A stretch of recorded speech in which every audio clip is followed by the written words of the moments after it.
Good morning, everyone, and welcome into another episode of the Found Generation podcast, a podcast for young people. Something that a lot of young people think about because we are peppered with questions all the time.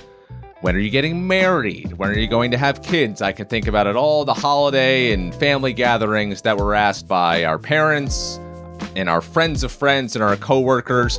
What are you going to do? Time is running out. When are you getting married? When are you having children? And so this is something that weighs on my mind, that weighs on all of our minds. And so I wanted to bring on to the show someone who has gone through all of this within the last calendar year. My dear friend, Allysia and I, recently married, now pregnant, 25 weeks along, due to give birth July 15th, 2023 to Baker David, a to-be baby boy. Allysia, thank you for joining me, making your second appearance on the show. You are glowing. I'm so excited to talk to you today and ask you questions about what this experience has been like for you so far, because I imagine a lot of people would love to hear what your experience has been like. So with that said, very excited to talk to you. Thank you for joining me. First, as your friend, I just want to ask you, how are you? How are you feeling? How is life? Life is good. I'm okay. I am feeling all right now. I had a pretty rough first trimester, and it did carry over into the second. And normally people say that during the second trimester, all of your sickness goes away, but that was not the case for me. But I'm okay. I'm adjusting to the whole being pregnant, about to be a mom thing. I had a big career change in November also, so it's been a lot, but I'm good. So I think the best way to have this conversation is just to go chronologically. And I know I had Hannah Brannigan, our old friend from high school, on the show last summer, and she was able to give us the perspective of she had her baby boy, Davis, already, and was able to take us through the experience of being pregnant from completion to finish. Or from beginning to finish. You are still going through it. And so I just kind of want to talk to you about what your journey has been like. And I just think the best way to start off is at the beginning. How did you find out that you were pregnant? So it was a little crazy. I was feeling not great one morning. It was, I can very clearly remember, November 8th. I wasn't feeling that great. And I just remember not being able to sleep. And I just was like feeling kind of crampy. I was like, something's like off. I couldn't put my finger on it, but I just felt off. And so I texted my husband and I said, can you stop at the store and grab pregnancy tests? Like, I do not think I'm pregnant. Like, there's literally a 1% chance that I am. And I was like, but just in case, it'll put my mind at ease. I know if I call the doctor, they're going to ask me, did you take a test? So he was like, I'm not buying a test. They're so expensive. You're so dramatic. You know, you go through the motions.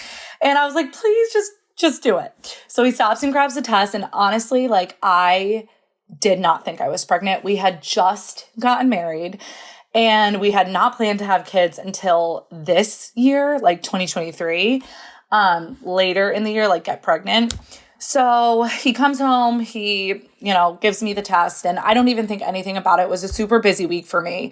And it was also the first day of my career. I started freelancing social media. So I was really head focused, like on making sure my clients were taken care of, like just making sure I was doing the thing.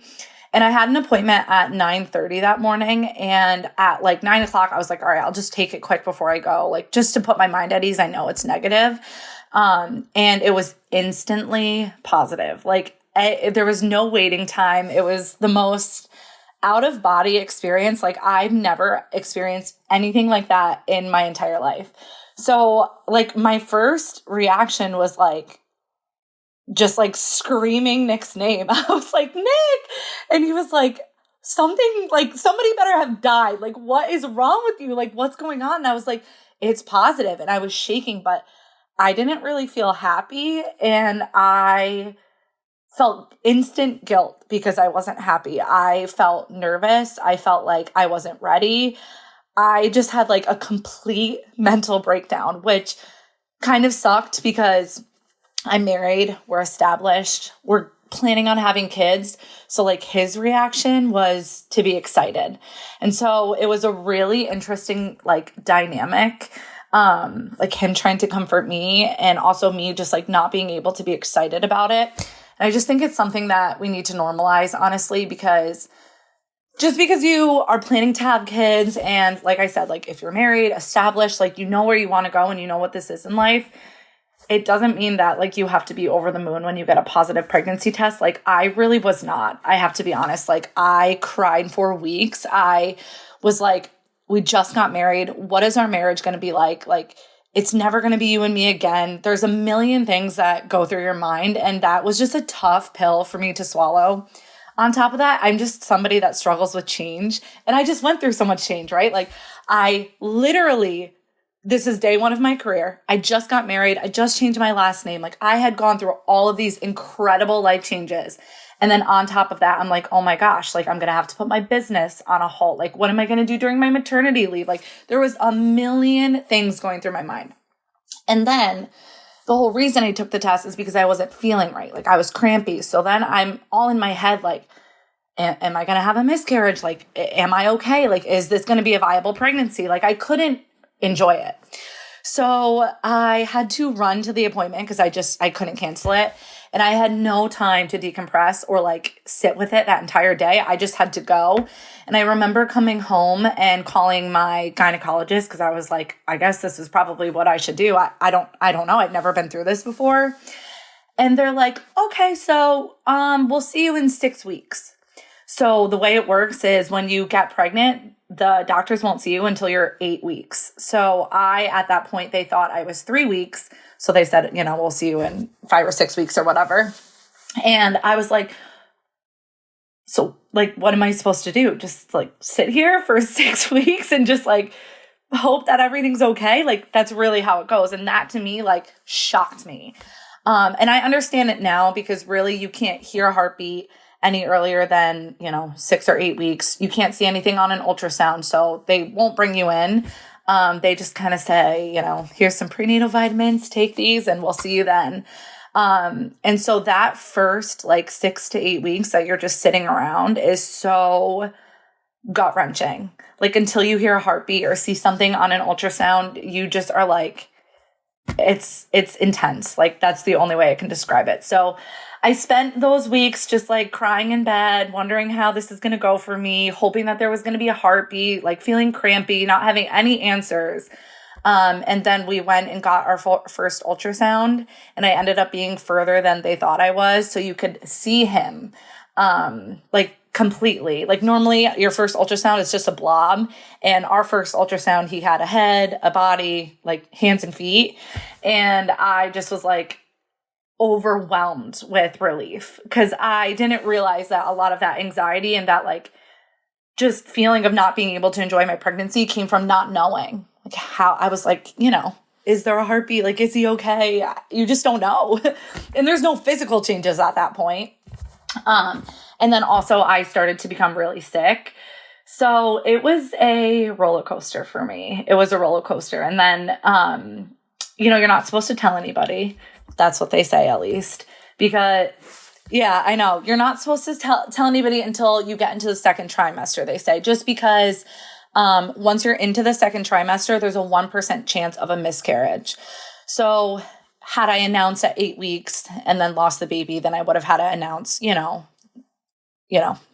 And so that was the other thing, is keeping it a secret was so intense for me. I, tell my whole life to the whole entire world, I am not somebody who likes to keep things quiet.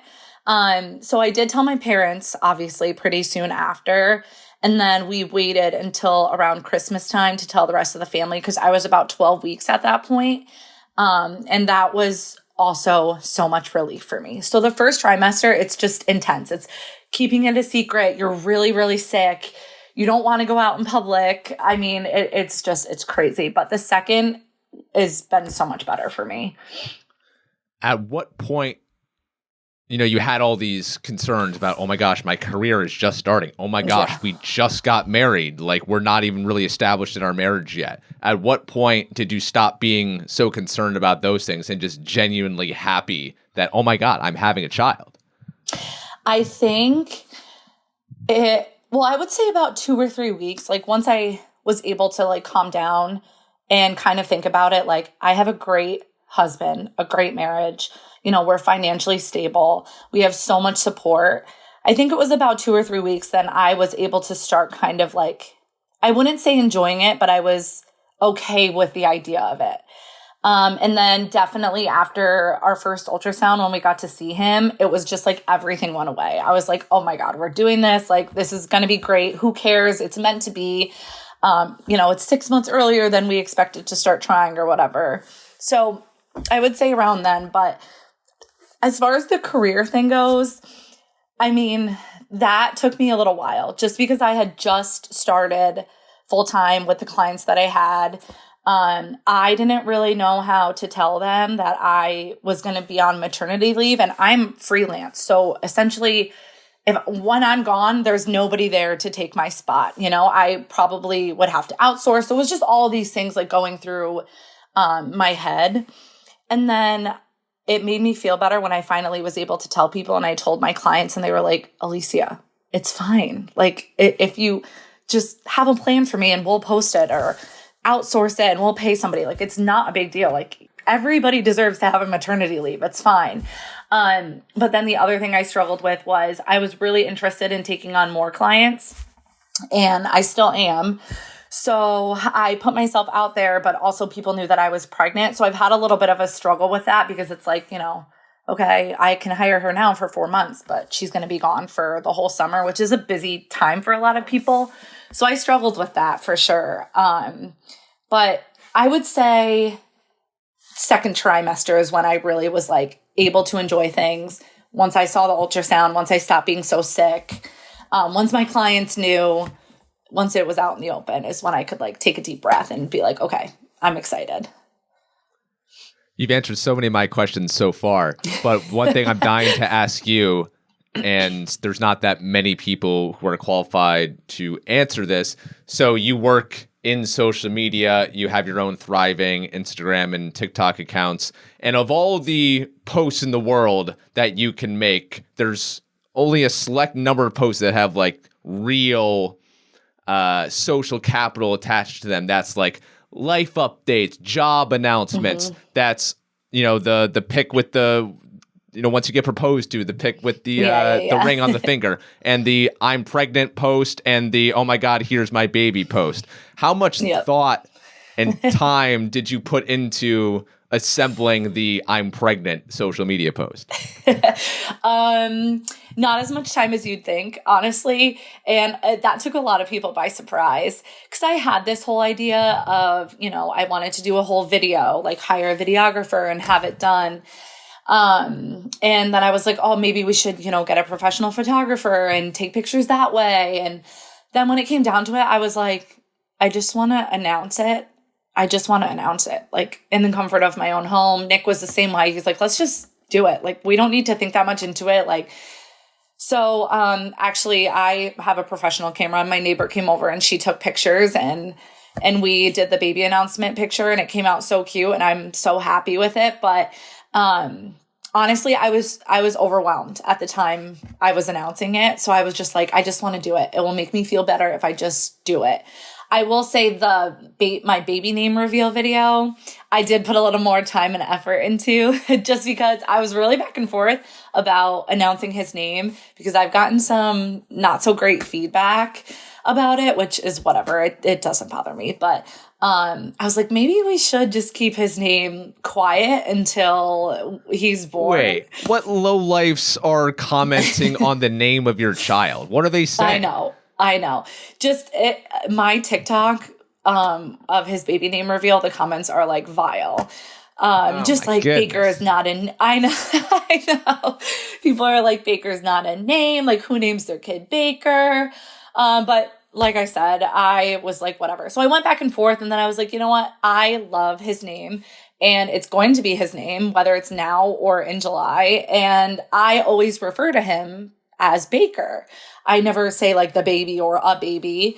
So I'm like, I'm just gonna announce it. So that post took a little more time because I wanted to do like something a little more built up. We also didn't do a gender reveal, which is a very popular thing to do. Nick and I just found out, the two of us, over the phone, which I was kind of against, but he was just really wanting to know. And we had a little gender reveal planned. And then the results ended up coming like 7 days after we had planned the party. So by the time they came in, I was like, all right, just tell me. So it was just the two of us in our room, and like my doctor had told us over the phone, and it was like the most special moment ever. So we didn't do like a gender reveal post either. So I was like, I'm going to put a little bit of time and effort into the name reveal. And it was a hit, but some people were like, what the heck is going on with that name? Aside from the obvious, your physical size has changed, what are the other maybe more subtle changes that have happened to you within the past few months? I mean, more so like on the emotional side, other physical changes that aren't as readily available to the eye? Yeah. I mean, obviously I've changed a lot physically. I would say pregnancy brain is a real thing. What is that? Which sucks. Pregnancy brain is essentially like foggy, like you just have a foggy brain, like you can't focus or like you lose your train of thought. I have noticed that intensely the past few weeks. And that kind of sucks when you work for yourself and you have clients. Cause like I'll be in the middle of a conversation and I'll be like, I totally forget what I was saying. And they're like, are you okay? I'm like, it's the pregnancy brain. So my brain has been a little foggy. I also sleep so much, which is just insane. Like I am sleeping by like 8:30 or 9, and I will sleep until 8:30 or 9, and I need it. Like if I don't, if I have to get up by an alarm, I'm miserable, like absolutely miserable. So sleep has been a crazy thing for me. But also my cravings, the pregnancy cravings are like, it's wacky. What's your go-to craving? I would say right now I'm obsessed with tomatoes and like balsamic vinegar. Tomatoes and balsamic vinegar, or anything salt and vinegar, like almonds, chips. I'll put salt and vinegar and oil on vegetables. I am just like, I have such a salt and vinegar craving. But during my first trimester, I honestly could not eat anything. I was super nauseous and I did get sick, which was one of the worst feelings I've ever had in my life. It was awful. I honestly don't think I moved for 6 weeks, like from my bed. It was awful, which happens to a lot of people, but it's the fatigue and the nausea is so intense. You feel like you have a stomach bug for like 10 or 12 weeks. So my cravings then were kind of weird. I couldn't smell anything. Like if Nick was cooking something, I was like gagging, crying in my bathroom. Like, I'm like, open all the windows. Like you can never cook in here again. Like anything cooking in my house made me like want to die. It was so intense for me. Which a lot of pregnant women have that. It's your smell intensifies. I don't know why it happens. So I would be eating like a lot of frozen food my first trimester, which was such a change from me last year because I went on like a major health journey at the beginning of last year until my wedding. And I lost all this weight, just to gain it all back. But yeah, I would eat like chicken patties, frozen French fries, ravioli, like anything that I could cook and wouldn't smell was like what I had to eat my first trimester, which is insane. So this is I'm well documented on this podcast saying I have a rather unhealthy relationship with food. So if I were snacking all the time, like I would feel very guilty and not good about myself. Do you have that feeling, or is it, I'm eating for two, eat as much as I want? No, it's guilty, but also it sucks because I lost 35 pounds before the wedding last year, and I just created such a good routine for me with food. I had an eating disorder years ago, so food has always been tricky. Same, brother. For me. Let's go. But I've always been like stick skinny. And then during COVID, I gained a ton of weight because I just was in like a depressive episode, which happened to a lot of people. But I've never been like a fitness girly. I'd much rather do like the food thing. So I actually did this program with Kayla Radliff, which I don't know if you know her, but she runs this program and it was great for me. It essentially just helped me learn about ingredients in food, things that were anti-inflammatory. It helped me have an eating pattern throughout my day because I'm not much of a snacker, but I love sugar. That was like my major downfall. Like I was never like eating a bag of chips or, Cheez-Its or anything during the day, but I loved pasta, bread, and sugar. And obviously none of that stuff is great for you. So up until my pregnancy, my meals really consisted of protein, vegetables, fruit. And then I got pregnant. It was all out the window. So I don't feel as guilty now because I know that my mindset is as soon as this baby is out, I am ready to get back into like my healthy eating. And I still try to maintain it as much as I can, now. But I would say if anything, I just really struggled with the fact that I lost all of that weight and had this like great relationship with food and loved all of these like healthy things. And then as soon as I got pregnant, I wanted none of it. I struggled with that. And obviously like now all of my weight is back. So what has your mood been like during this process? Not as moody as one would think. I would say the first 12 weeks, I was really miserable, really depressed, but lately it's been much better. I've been okay. It's been all right. My mood's been pretty good. I will say though, on the days that I don't get to sleep, I'm like really moody, but I'm happy. I mean, I'm okay. I understand that I'm pregnant. I know that I'm about to have a baby. Things are going great with my clients. I'm starting to do like the nesting thing. So my mood's pretty good. For the men who listen to this podcast, I want to give something for them to think about. What are I think I asked you on the last time that you were on the podcast as you were going through the wedding process. I was asking you, what is the role of the man in the wedding process? I now want to ask that question for this. What are the expectations for the man in the process as his wife or mother of his child is about to have his child? Well, just like, don't say no. I would say, honestly, just do anything you can to be supportive and listen. We go through a ton of emotions. Hormonally, everything is changing for us. There's emotional imbalances. It's a whole roller coaster. It truly is, especially if you ask my husband. But I would just say, listen, be as supportive as you can, and also never act like you know what they're going through because you truthfully don't. It is a very, very intense process. And I actually just had this conversation with Nick the other day. I was like, I had a little bit of a mental breakdown a couple of days ago because my body is changing a lot. And like stretch marks, for example. Once you get them, you can't really get rid of them. I mean, there's thousands of dollars that you can put into like getting laser treatments for them to go away. But like once you have stretch marks, a lot of people will have them forever. I was upset about that. I was like, my body is never going to be the same if I get stretch marks. And I'm okay with it. I understand that my body is harboring like this amazing miracle and that I'm creating a human and this is just what has to happen. But it doesn't ease the pain less, right? Like I'm going through so much physical and emotional change. People's hair fall out. Like I know mine's gonna fall out. Once you have the baby, that's a hormonal thing too. But the woman goes through a lot more changes than the men do. Not saying or belittling the men's responsibility and roles as a parent or as a father anyways, because they're just as important. But just be very sensitive and just try to listen and be as supportive as you can, because I mean, I can't even tell you how many things have gone through my head about like how I am changing as a person and being a mother physically and emotionally. It's just so much.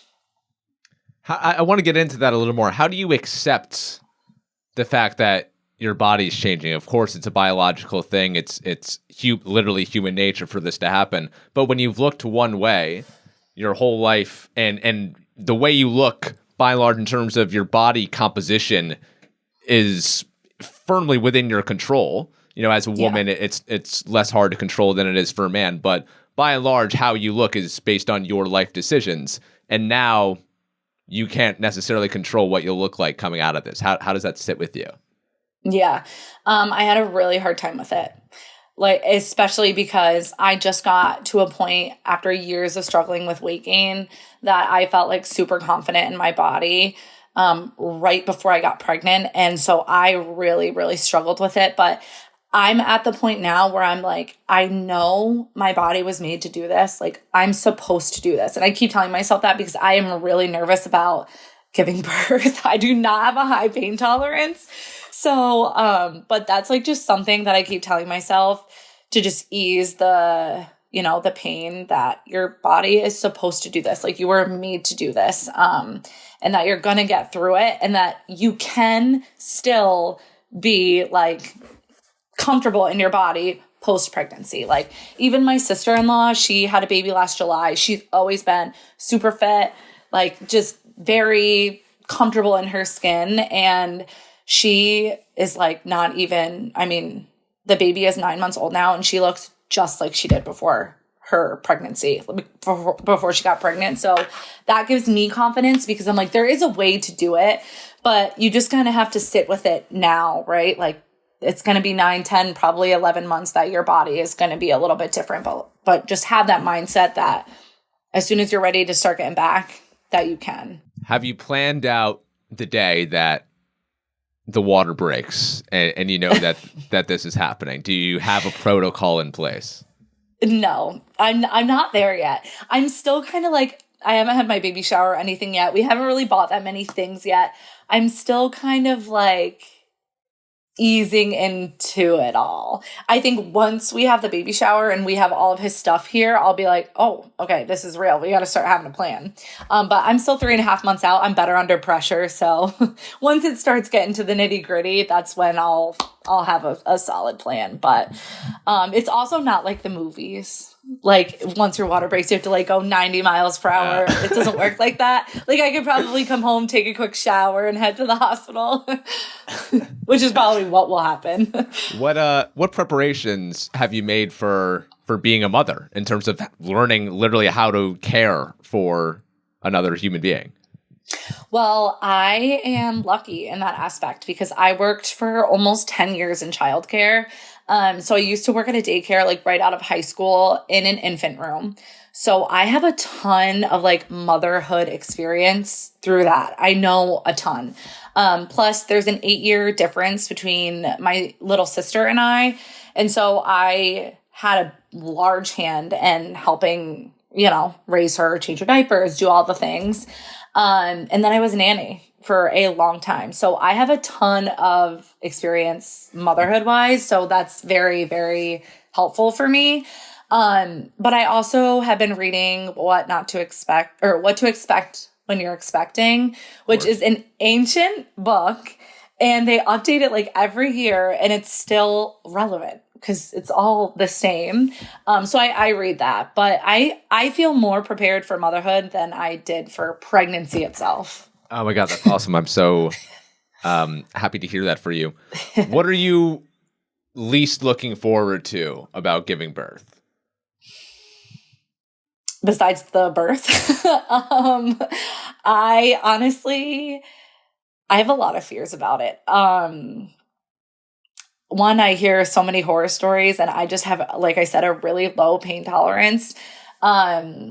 So the epidural kind of freaks me out because it has to go into your spine and that really like gives me the heebie-jeebies. But I know once I'm in there, I'll probably be like, just give it to me. But no, the birth itself, I am terrified of, like honestly terrified. But so many people have told me different stories. Some people are like, oh my gosh, the epidural was great. I felt nothing. It was easy breezy. And then other people are like, it was terrible. I was rushed into an emergency C-section and it's all too much, but you never know. You don't know until you're there. So like I said, I'm just going to keep telling myself, like, you were made to do this. You're going to get through it. People get through it. What are you most looking forward to about this process? I really am excited to meet him. I just want to know what he looks like. And I hope he's cute. Sometimes babies are ugly. Have you fantasized about that moment? Oh, yeah. When you first lock eyes with your baby boy? Oh, yeah. I could cry thinking about it. I can't even wait. It's going to be the most surreal moment of my life. And I'm just excited. Like, even now that I'm pregnant, I'm more hyper aware of like little boys when I'm out and about, right? So if I go to, I don't know, Target and I see like a little 2-year-old with his mom, I'm like, that's going to be me soon. Or I'm just more hyper aware of like the mother-son dynamic. And it just gets me so excited. And then I always have people sending me TikToks of, the mother-son bond or Instagram posts. And I'm like, I'll just like instantly sob because I'm just so excited. And all of my friends have boys. Like literally all of my friends have boys. Hannah has a boy. Gabby has boys. Just everybody. So that will be good for him to have all of his little friends. A little friend group. I mean, how cool will that be? That it's so cool. The people that you are friends with, your kids can be friends with and can all literally grow up together. That's got to be. I can't imagine that. It makes me so over the moon. You have no idea. One, that the whole entire friend group literally has boys. And also, like I said, my sister-in-law had a baby last year and they'll be a year apart. And just the fact that they'll have each other to grow up with so close in age just makes me so happy because it doesn't always work like that. Something that just as we all get older, as we get married, as we have children, we tend to drift like more and more into our, just like our married life and our children's lives. And we kind of leave behind the life that we had. I remember Hannah telling me that she wanted this wild and crazy life and to be out in the city and partying and whatnot. And then when she had a child, her values just completely changed. I want suburbs. I want to buy a house. I want to wrap my child in a bubble. And I just want to live, for lack of a better term, like a boring life. Yeah. Have you thought about that? Just how much your life and the way that you go about it is going to change? Yeah, I have. But I hate the term, like so many people will tell you, your life is over once you have a kid. It's like, it's the most negative thing ever, but so many people say that. I said that I hate on the show recently. You did? I hate that. I said I fear having a child. I told this to Sarah Rose. I said I fear having a child because I think that once I do that, like all this traveling and all this fun stuff I do in the career, like all of that is just gone and I'm done growing as a person. And Sarah was smart to tell me, okay, yeah, maybe you leave that chapter of your life behind, but the growing is just going to start there. You're going to be thrown a whole new influx of challenges and problems and things that you had never even considered that are going to force you to come to grips with things about yourself that you had never even considered before. Right. And why does it have to stop? Like, why can't you still travel? It might change a little bit. You might have to go 4 days and not 7 days because your mom will only watch the baby then, or you have to take him with you. But I mean, your life doesn't have to stop. And I know plenty of parents who live their lives just as they did before they had kids. And it might be on pause until they're, 8, 9 months, a little bit older, but it doesn't have to stop. And Nick and I are both so adamant that, we're going to continue to be like the traveling people that we are. And we're going to continue to have date nights and an active marriage outside of, our son. And it doesn't have to stop. And I really do have that mindset. I mean, of course, I'm not going to be booking spontaneous trips like I was before, but I'll have to plan trips and that will be fine. But it will be worth it to not have to give up my whole entire life. What's the best piece of advice you've received so far during this entire process? I think that it's meant to be. Like everything that's meant to be will be. And like I said, I really struggled in the beginning. Like this wasn't supposed to happen yet. Like I'm not ready. I don't know if I can do this yet. And everybody just kept telling me like, Allysia, you were made to do this. You're going to do this at some point. Like, there's a reason why it's happening now. Like, this is meant to be. So I think people that are struggling with a positive pregnancy test, or, you know, they don't feel fully ready for a step in their life, just know that it's supposed to happen. I mean, I went through the same thing with my wedding. It got canceled 3 different times. And we had the wedding of my dreams, and it was the best day ever. And I didn't feel like it was the wedding of my dreams planning it, or booking it, but it ended up being it. And that it just, what's meant to be will be. It's the best. That's the best thing you can tell yourself. As someone who is so outward about your life on social media, how are you going to go about sharing your child on social media? Because I understand that is something that a lot of parents are hesitant to do for obvious reasons. Yeah. So it is something that I've thought about. I've considered not sharing him, but I have to be honest. I'm just somebody who is an open book, and I can't imagine not sharing him. So I think I will be pretty good about it. I think I will share him as, you know, much or as little as I feel is necessary or that I want to. But I will say, safety wise, and I think we had talked about this on the last podcast I was on, I'm crazy about safety. Like, I will never post an Instagram story in real time. So if I'm out in Saratoga and I'm taking a walk, or I'm out to dinner, I will take the picture and I will save it and I will post it hours later, just pure safety wise, that people don't know my location. So those safety precautions will be taken into account. But until there's a reason why, or until somebody gives me a reason to not share him, I think I will share him. I just can't imagine not. Okay, I want to get you out of here on this. Now, as my friend, I'm coming to you in a time of crisis. I, once again, don't know where to live, Allysia. I feel like every time we talk, you ask me, all right, what's next? Where even are you right now?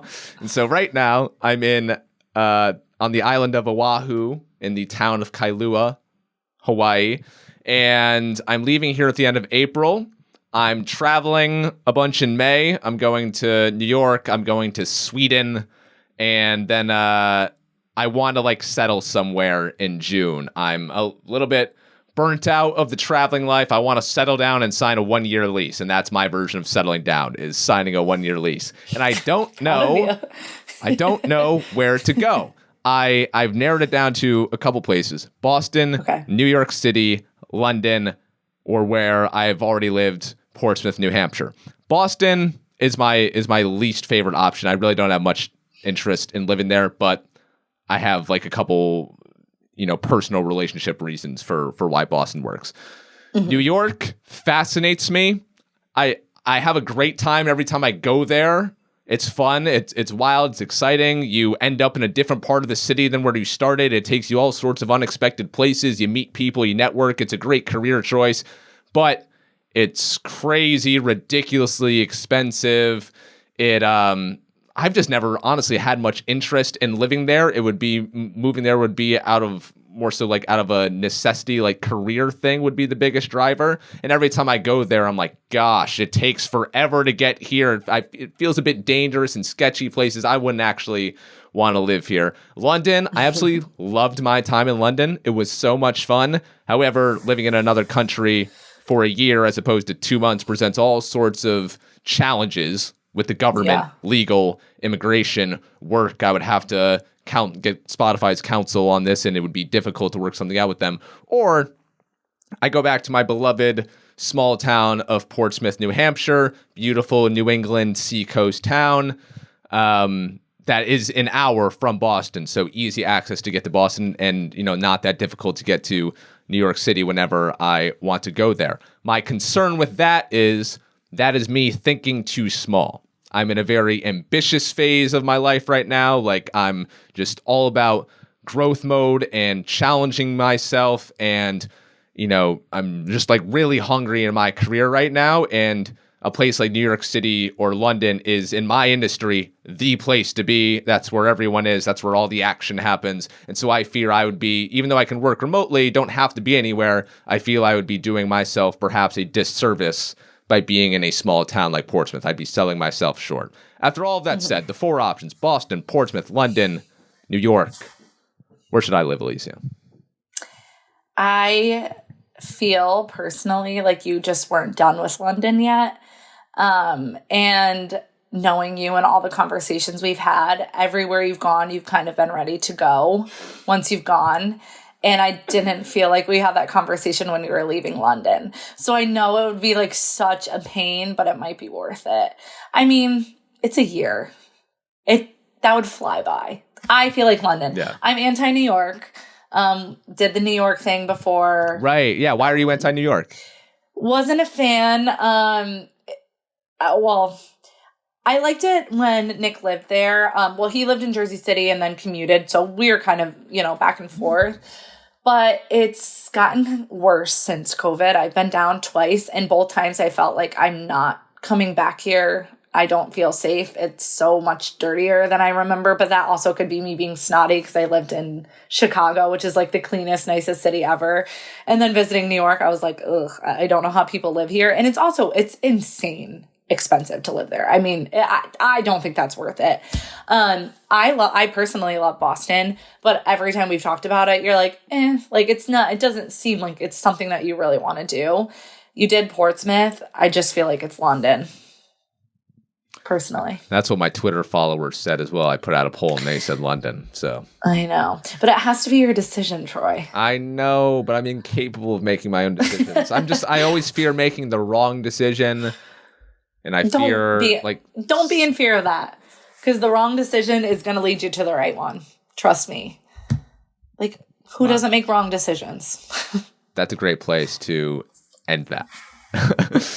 Thank you very much for joining me, Allysia. Pleasure to have you on the podcast again. I treasure every time that we get to talk on air, on off air. I wish you the absolute best of luck. Let me know what address, offline, let me know what address you're at so I can send you and Baby Baker things.